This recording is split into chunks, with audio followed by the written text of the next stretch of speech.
Doncs sí, Boscúria manté l'essència de Meandres, parlem de natura, parlem d'aigua, parlem de sentiments, emocions, i ho descriurem com un camí cap al bosc per perdre's una mica i retrobar-se i trobar la comunitat al final.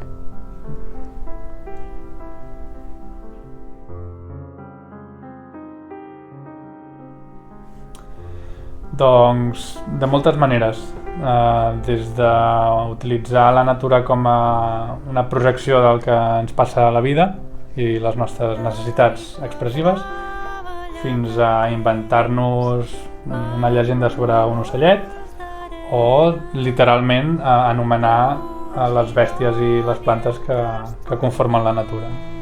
Moltes mirades diferents.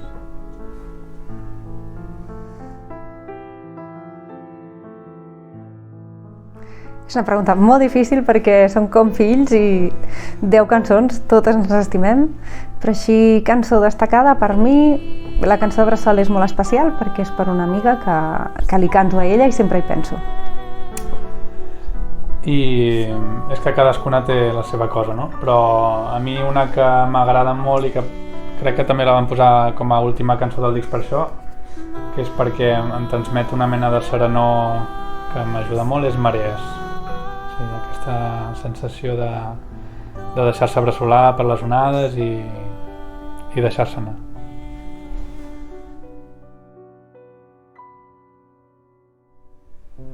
Doncs tot sovint vincle com a usuària d'anar-hi cada dia. Tinc la sort de tenir la biblioteca d'especialista en poesia al costat de casa, la Mercè Rodoreda, allà al Baix Guinardó, i llavors cada 2x3 estic allà agafant totes les novetats poètiques.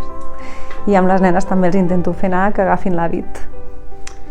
Sí, jo també sóc usuari i consumim poesia, literatura, i com a duet ens sembla que el vincle amb les biblioteques ha de donar molt de fruit perquè dona molt de joc, posar música a la poesia i crec que s'ha de posar en valor.